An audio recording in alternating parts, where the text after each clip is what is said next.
Hi guys, welcome to this skill session on hiring A players. This is about finding world-class employees, building a world-class team. I can make a case for this is the single most important business skill that you need to master. They want financial freedom. They often also want time freedom. But when they actually start with the company, Billy, they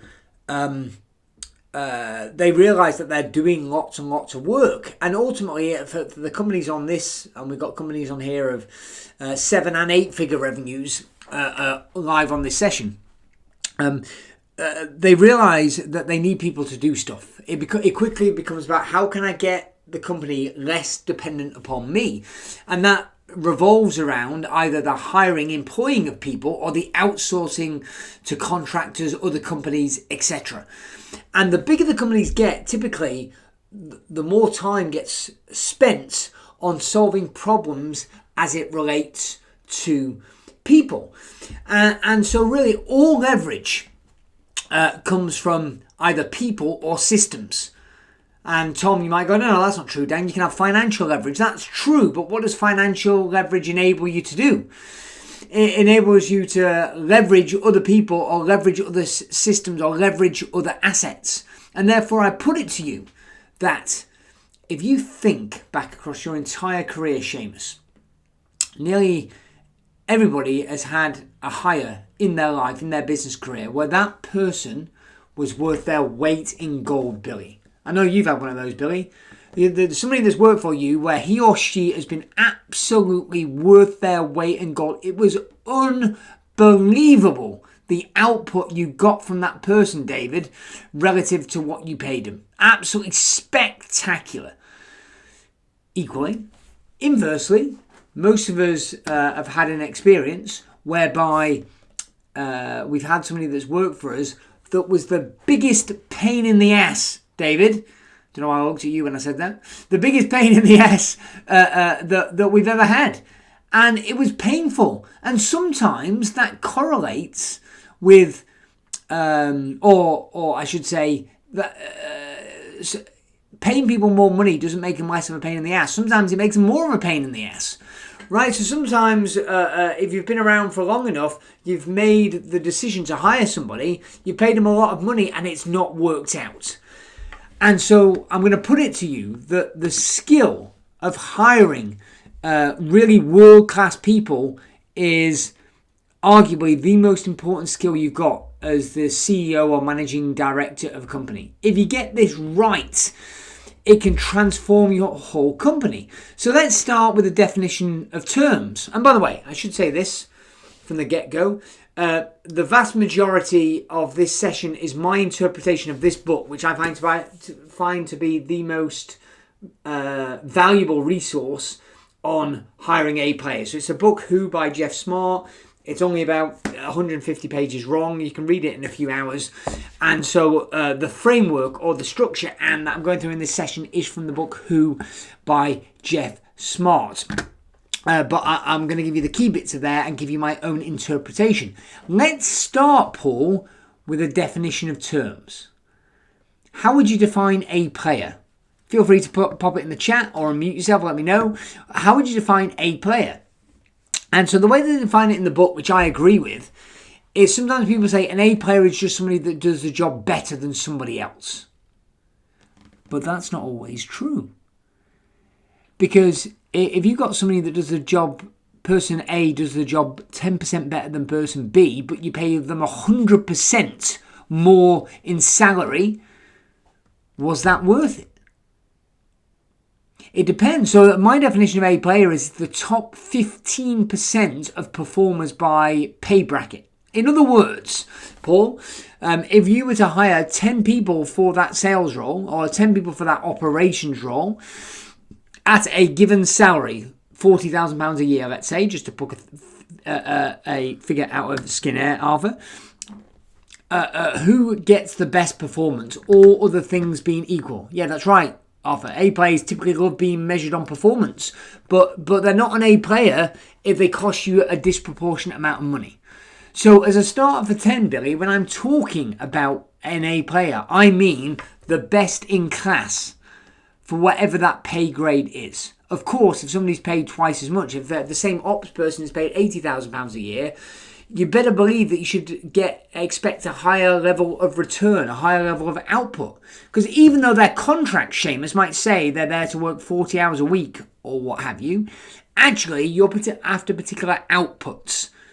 Right? They can turn up for the hours, but if their brain doesn't turn up with them, it's not going to give you a very good ROI. So here's a framework that comes from this book as to how to solve your biggest problem, Billy. If you get more A players in your team, so if you think back to that person that I said is like, oh, he or she was worth their weight in gold.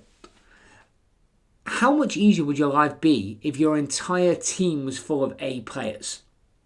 And Neil, just to get rid of the other one, I'm not suggesting that you would say this, Neil. You tend to be a realist in my experience of you. But a lot of people say, oh yeah, no, I've got a team of A players. No, you bloody don't.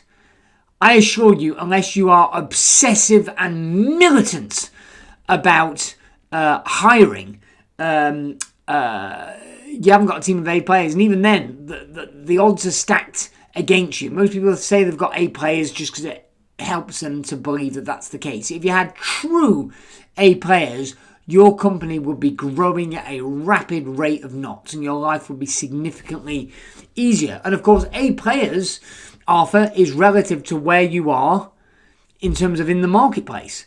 An A player team is different if your business is at 500,000 revenue versus 5 million revenue versus 50 million revenue. It's cause and effect.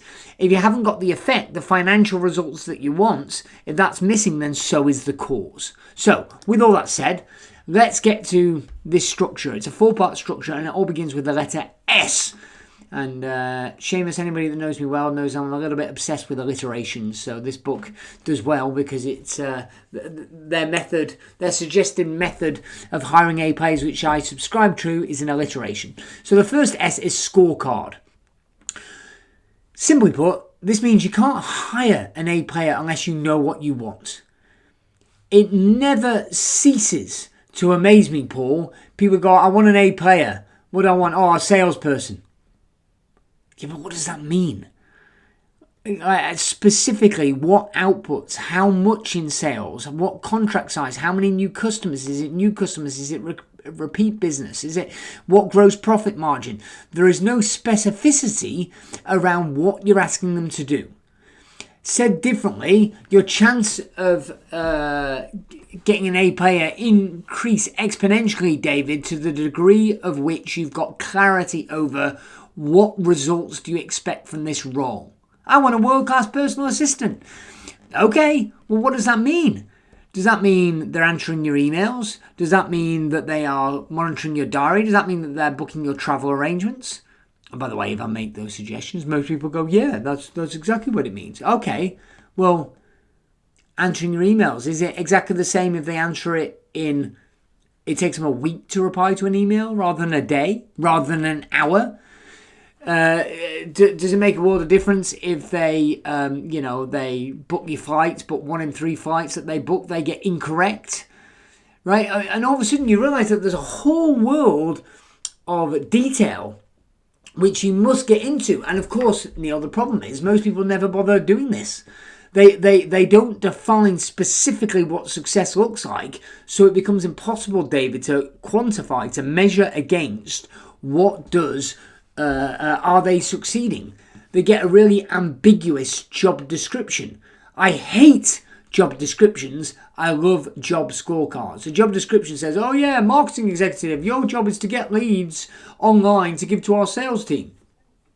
A job scorecard says, your job is to get in excess of 200 leads per month that convert at a rate of above 8% with a cost of less than £2.50 a lead. The power, Billy, comes in the specificity. And here's a way to think about it, Neil.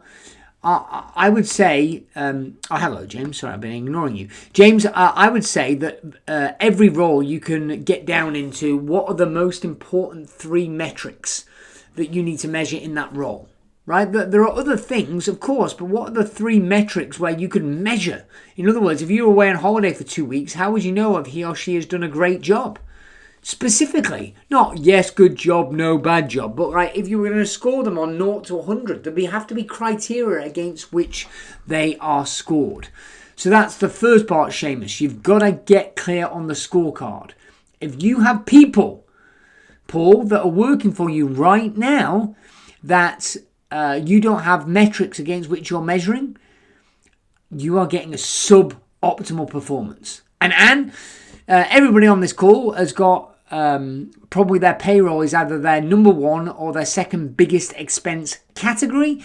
And yet, this, depending on the size of company, hundreds of thousands or even millions of pounds per year sent on salaries, and yet you haven't got a job scorecard. I categorically guarantee you getting a suboptimal performance.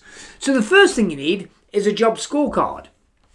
Then the second thing you need, Seamus, is to select. So scorecard is the first S. The second is select, right? And selection is about making sure that you filter properly, right? You wouldn't get married on the first date, so don't hire on the first interview. But my often quoted joke for the last 10 years on this topic, Neil, has been, here's how most people hire, right? So in other words, before we talk about what success looks like at hiring, let's talk about what bad hiring looks like. And this is how most companies do it, Neil, as you well know, right? You've had a lot of people over a lot of years now, you and Suj have. So most people get really desperate for the hire. And then when they're really desperate and they're busting at the seams, they just go, oh, we need to hire somebody. And then they go and copy a really shitty job ad, right? And then they paste it, they copy it off some other job site, and then they paste their own version of it, make a few little tweaks. They post the ad on one site, they get a handful of responses, only a handful because it's a shitty job ad, James, and because it's a shitty job ad, Arthur, it gets weak responses. Right, and so they only get 3 responses to the job ad. So they invite all of them to come to interview because they've only got 3. One of them doesn't show up. One of them shows up drunk.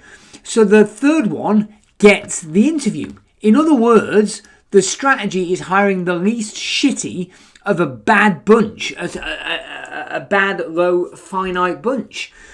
And then you look up and you wonder why this company has significant cultural issues. Suzanne, right? The company's got significant cultural issues because it's selected from a tiny pool out of desperation, and it wasn't even scored correctly. So you weren't clear upon the target, and not only have you got a really ambiguous definition of what the target looks like, you've also got a very small pool from which to select. So regardless of what your problem is, Arthur, deal flow can solve virtually anything. And what does deal flow mean? Well, deal flow, as Suzanne would tell you from her previous life in mergers and acquisitions, is often used in the M&A market where they're talking about, okay, whoever gets to see and assess the most companies to buy, whoever's got access to the most number of deals, your chances of winning increase. Right, so in other words, whoever has the best options has the best life. One of my mentors would describe it as. So, said differently, if you've only got 3 candidates to choose from, or in the example I gave you before, you've only actually got 2 candidates to choose from, and one of them is quite clearly a hard no, you've only got one person to do the job versus nobody doing the job, David, and that's why you are working 80 hours a week like a madman. So, one choice is no choice. But the more you can increase deal flow, the greater number of candidates you can get to apply for that job, you can filter down. So Alexis Kingsbury, who's well known in our community, I could be misquoting, and somebody correct me, Arthur, you'll probably remember this. Correct me if I misquote him here. But for a recent software developer hire that he was had for his software company, I believe that they posted the ads and they got over 2,000 applications. And they followed this process and they quickly filtered it down to a few hundred applications that went to the next stage, and then they got it down to a few dozen that they got into the interview stage. Thanks, Arthur. And then ultimately they ended up with a really, really difficult choice because they had several, 3, 4, 5 world-class candidates that can do the job. All the things being equal, Seamus, if you've got a greater level of deal flow, your chances of winning go up radically. Right, but you can't select an A player. It makes it easier to select an A player when you've got more references to compare it against. Okay? So, let's now talk about the selection process. So think about it this way. I've been doing this recently because I've got somebody that's going off on maternity leave. And we've been advertising for that maternity cover. Okay. Now, what happened was we had a really clear job scorecard about what the job entailed and also the company and the culture of the company. We pasted that ad and we got a load of candidates. But of course, most of them are garbage. Right, as in they're not even a good fit. So this was for a sales role that we were looking for that maternity cover for. And loads of people would apply that didn't even have any sales experience. So in the first stage of kind of selecting the right candidate, there's some kind of screening. Now you can do that via interview, but oftentimes, I give the example of Alexis of 2,000 down to maybe 100 or 200 CVs, just by comparing the job scorecard against the CVs. Or other times, a screening interview might be a very brief process. Like, so a good example, so another good book about hiring, that's got a great chapter about hiring salespeople, is The Ultimate Sales Machine by Chet Holmes. And ultimately, his screening process was he'd get people on the phone and then reject them. So his screening interview was getting a salesperson on the phone and say, tell me why you want to work for this company. And then whatever they said, Anne, Chet would go, I'm sorry, I'm not hearing a player. So the purpose of that screen was to reject the salesperson, because to be a great salesperson, David, you need to be willing to overcome objections, handle the rejection. So the question would become, like, how do you screen candidates? Okay, and I'm going to give you, so you can do this in a digital form, ask them to send you a video to speed up the process, but I'll tell you some questions that are good to ask in that very short screening interview. So one would be, what are your career goals? Why might that be helpful, Neil? The reason why asking their career goals might be helpful, Billy, is it gives you a sense of what is their vision for their career, where are they going? Are they aligned with you and the company, Suzanne, culturally? Second question, so there's 4. 1, what are your career goals? 2, what are you really good at professionally? Seeing how they see themselves, it doesn't mean that they're right, but how they see themselves and what they see as being their strengths. Is there alignment between that and the job description? Third, what are you not good at or not interested in doing professionally? James, this will save you so much pain. Because it's amazing to me the number of people that has anybody here ever hired somebody for a job, only when that person's got into the job, they didn't actually want to do some fundamental aspect, some fundamental task, Suzanne, that job entailed.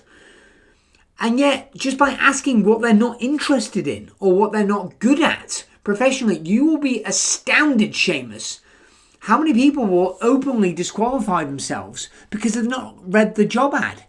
And instead, what we ended up doing is we get lured into seeing what we want to see. We really like them, they're really friendly, they come from the same town, Seamus, that we came from, and we look for all the reasons to hire them and not for the reasons to exclude them. So that's the third question. So what are your career goals? What are you really good at professionally? What are you not good at or not interested in doing professionally? And then the fourth one, this is an absolute zinger. Who were your last 5 bosses and how will they each rate your performance on a 1 to 10 scale when we talk to them? I'm going to say that again.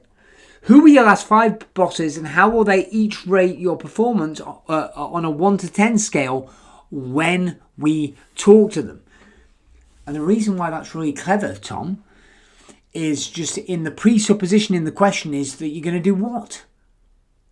That you're going to speak to their past 5 bosses. And typically that causes people to be significantly more honest than they otherwise would be. And they're just kind of guidelines, but really become curious. So feel free to dig in. What? How? Tell me more. That's screening. This isn't even the full process. And by the way, as we get down through these questions, the who interview can be 2 to 3 hours long per candidate. And some of you are going, oh my God, I haven't got that kind of time. Listen, you're going to pay one way or another. You're either going to pay up front, invested in a good recruitment process, or you're going to pay later for years with shitty arse employees. I don't claim to have it perfect, right? So I'm not, I don't think there's a panacea. I don't have a magic wand. But if compared to most business owners I deal with, I do little to no management of my direct reports. And that's because they've been recruited really, really well. On average, they've been with me for many, many, many years. And it's a high level of autonomy and a high level of execution. That's what you want, James. That's what's going to make your life easy. But the price to be paid is the relatively small amount of time investment up front. If you do no due diligence, if you do not get stuck in, if you do not interview well, you'll miss it and you'll hire somebody and you'll have to redo it 2 or 3 times. Worse, it never ends. You never get A players. You just go shitty player after shitty player and you fire or they leave and you replace and you repeat the cycle and then you wonder why you are enslaved to your business. Okay? So that's the screening interview. So the screening interview, which again, I've seen be done via video or via email, giving people a specific request, give us the answers to these questions, right? So that can speed it up a little bit, but ultimately it's going from hundreds of applicants, hopefully, down to dozens of applicants, or even maybe even half a dozen. Then the next stage would be the who interview, right? And the who interview is really a deep dive into their past history. So this is about talking through their CV. What were you hired to do? And for each job in their last 5 to 10 years, what were you hired to do? What accomplishments were you most proud of? What were some low points in the job? Who were the people you worked with specifically? Okay, including clarification about what their boss's name was and how do you spell that? Because again, it keeps them straight and narrow. And what you're looking for is patterns. When you look at people's CVs, sometimes you can spot it from reading the CVs, but really it's when you get into people's story over their career, over multiple jobs, you might see consistent themes. Like they're always derogatory towards their boss or the company that they used to work for in the past. Interesting. How they've always got a victim mentality, or how they always claim that they fixed everything, and they'll say again and again something like, oh yeah, it just didn't challenge me, so I moved on. And what they're doing, Neil, is they're showing you how they are, how they behave, how they show up, Arthur, consistently. And that people are people, and people are remarkably consistent over time. So chances are they're going to behave in the exact same way for you. So what you're looking for in the who interviews are patterns of behavior, right? And understanding how they behaved in the workplace in the past, how culturally, how they showed up, right? So all of a sudden you filter from a large number of people to a small number of candidates where you do the deeper dive interviews. Okay, where you're really understanding how they showed up in the last half a dozen different roles that they've had. Once you've done that, and by the way, when you do those who interviews, you're going to be calibrating them against your job scorecard. Once you've done that, you'll then progress to the focused interviews. The focused interviews, as the book Who describes it, is really about bringing in other members of your team. I'm strongly in favour, David, of getting other members of your team to have input, to get their perspective, because they will see things that you don't see, right? I did this even, for my assistants, I had multiple people other than me do the interviews at this focus stage, right? Because it allowed them to give their impression. And I will say, there wasn't a consensus, Suzanne, about who was the right fit for me for what I was looking for. But by getting multiple different perspectives, I got a more rounded perspective, right? And it helped me see things that I otherwise wouldn't have seen, right? So that's the focused interview. And these don't have to be long, and it's normally done by team members, key people that already know you well if the person's reporting to you. And so the questions for the focus interview are: the purpose of this interview is to talk about X. What are your biggest accomplishments in this area during your career? And what are your insights into your biggest mistakes and lessons learned in this area? Right? So think about it this way. The screening interview is quickly filtering them down, knowing their career aspirations and what they will or won't do. Quickly filters down. The who interview is a deep dive into their working history and how they showed up. The focus interview is the chance to get other members of your team to quickly give you their perspectives. And then finally, there's the one that most people skip. And I'm willing to bet that on here, there are a few people that can admit that they've skipped this and paid the price. And that's the reference interview. So in other words, checking references. Because unfortunately, the people that have hired people that are culturally a mismatch, often it was that they interviewed really well, but it was a facade. That's not actually for how they showed up.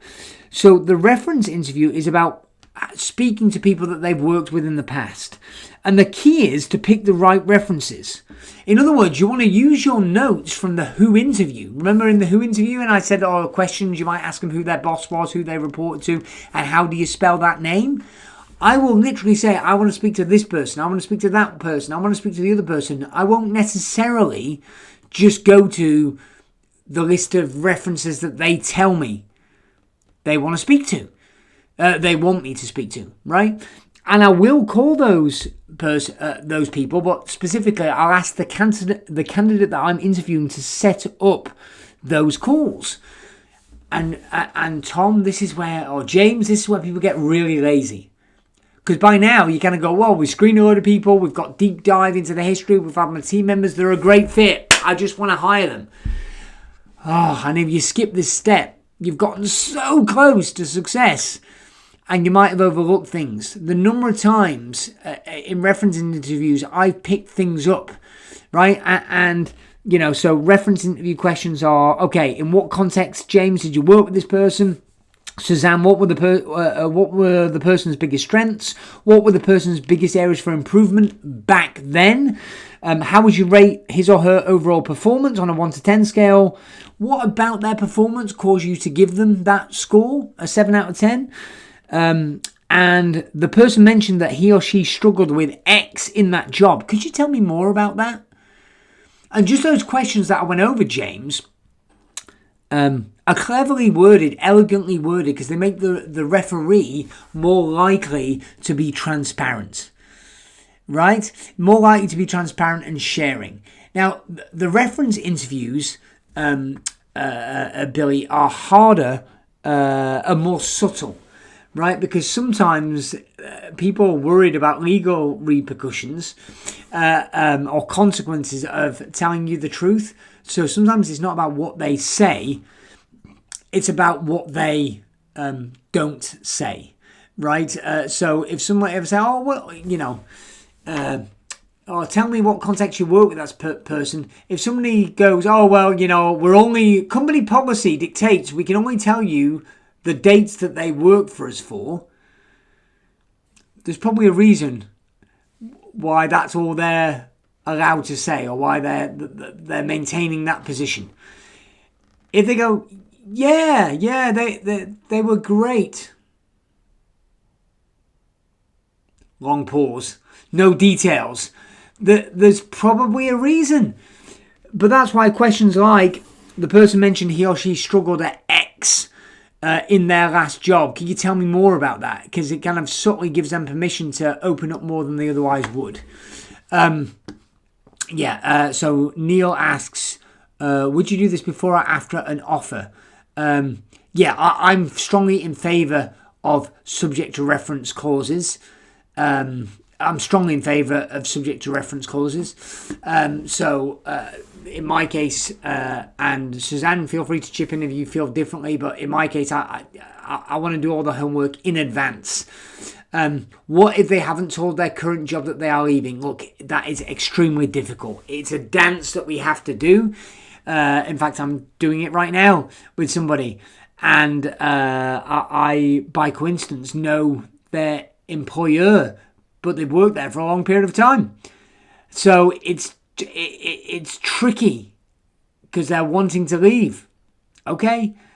And sometimes it can be explicit. Sometimes it needs to be much more subtle than that.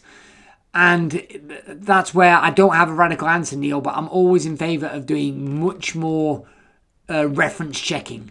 I believe the way you do anything is the way that you do everything.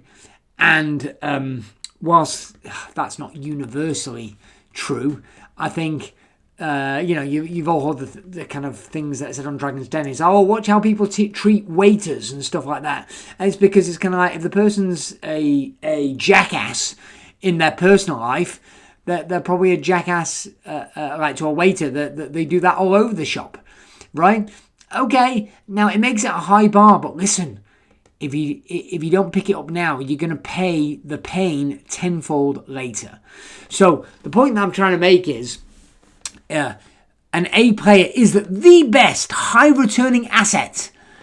I've had multiple people that have worked for me and still do work for me that have made me directly and indirectly millions of pounds, and they're a pleasure to work with. Okay, and yet at the time it felt, oh God, I'm having to interview all these people. No, you are recruiting somebody that's going to be the biggest asset for you, that hopefully will work for you for years or decades to come, James. And this book, the book Who by Jeff Smart and Randy Street, really lays out this process. So ultimately, we need the scorecard. That was the first S. Then we go to select. How do we select? We've got this 4-part interviewing process, okay, which I've just kind of outlined. Do you need to get it all perfect, Billy? No. But look, if you're a little bit overwhelmed by all this, just get the general idea and take a few snippets. I do want you to be thorough at it, but I'd rather you do little bits of it or a light version of it than just go, oh my God, this is too complicated, I'm not going to bother, right? So we've got scorecard and then we've got select. Okay? And then, sorry, I missed an S. I'll come back to that in a second. And then you've got to sell them. So think about this. A players have options. They have options. In other words, sometimes when you interview so hard, and if you've got a lot of candidates, you don't want all the candidates. You want the true A players. But the people that are the very best of the bunch, the high probability is they've got multiple options, Seamus. They've got no shortage of people to go to. Because people that are real achievers, if you go and ask my team members, most of those guys are frequently getting job offers from other people. Right? And the reason why is because other business owners can see that they are exceptional. In fact, at the upcoming CEO Mastermind, Ricky Singh, who won our award last year for the most people hired in a year, in that he hired over 80 people last year, most of them in sales. He made his board of advisors group laugh, Billy, because he talked about when he's bored at a weekend, his idea of fun is he'll just ring up companies and say, oh yeah, I need I want a new conservatory, or I want some new curtains. And he'll basically get people round, a salesperson round from a company, and he'll pretend to be a prospect just so he can have a salesperson pitch him in his home, because that's what his company does. It pitches people in their homes. And he basically gets prospects round to his house. He plays prospects and gets salespeople round to his house to see if they're any good, David. And then guess what magically happens if he finds a good one? He says, I'm not interested in your bloody conservatory, but I am interested in giving you a job. Right? And so that's one of his filters. He's going to talk more about at CEO Mastermind of what he does to find great salespeople, but he's also aware if the person, and I'll speak in the sales specific instance, Suzanne, now, if the person's a great salesperson and they're making great money, it is clever, Arthur, and making great money, like you're going to have to do a good sales job yourself to persuade them to leave the competition. And it's not always about the money, Seamus. There are other variables, other factors as well, Anne. Right? So it's like, yeah, okay, fine. What does the pay package look like? But okay, culturally, is it a good fit for them? Is a more career development opportunity? Is, if they're moving geographically, is it going to be a better place for their family to go? Right? So you've got to figure out what's important to this person. What are their values? I.e. beyond just the money, albeit the financial package is a part of it, their career progression, what's important to them, and how do you sell them that this opportunity is right for you? So what have you got? You go, okay, fine. If I'm hiring, first I need a scorecard, right? I need to be really clear about what it is that I want. And then I need to source a volume of leads, i.e., where are you looking? Right, that's the thing that I forgot earlier on. Where are you looking? Like, I'm not in favour of being on one job site. I'm in favour of being on all of them. I'm in favour of posting on your social media. I will say, people say don't hire friends and family. I'm actually I'm contrarian, Suzanne. I am strongly in favour of hiring friends and family if you follow the due process. In other words, somebody that comes to me via referral, and I've seen them operate in the real world, is more likely to be, I'm more likely to make an accurate assessment of their quality of performance than I am somebody that I've met for the first time at an interview. So I've got to have the scorecard. I want to get the widest possible net, right, given that scorecard. Right, I'm not using a generic job ad. And then from that, I'm going to get the largest volume of candidates. I'm going to get deal flow. Then I've got to select. So I'm going to do that based upon the 4-part selection interview process. And that's going to filter it down. And then finally, once I'm clear about who the best candidate is, I've got to sell them. I've really got to sell them. Because there's nothing more devastating than you find a real A player, you offer them the job, and then they say no. Anybody here had that happen? Yep, I know I have, and it's devastating because a true A player can transform your entire business. So I'll give a quick recap, and Suzanne, the scorecards bit wasn't very deep. It's much more in depth next week, or what we spoke on the previous skills session. So there was only a slide on it. So I said, look, A players will change your life and find your business. It's the most important skill to get. The framework that I'm using in this session, Suzanne, comes from this book. And so then it's the scorecard. You've got to be clear on the metrics and the criteria and the culture of your company. And I am using that. And we can happily give you examples of ones that we've done, past and present. So, sorry, is that the same?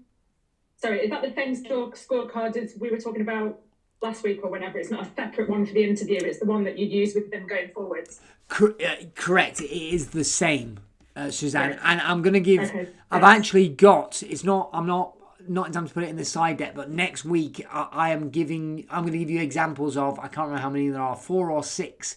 Different scorecards in the workbook next week at CEO Mastermind to go more in depth to that. But yes, it's the exact same scorecard.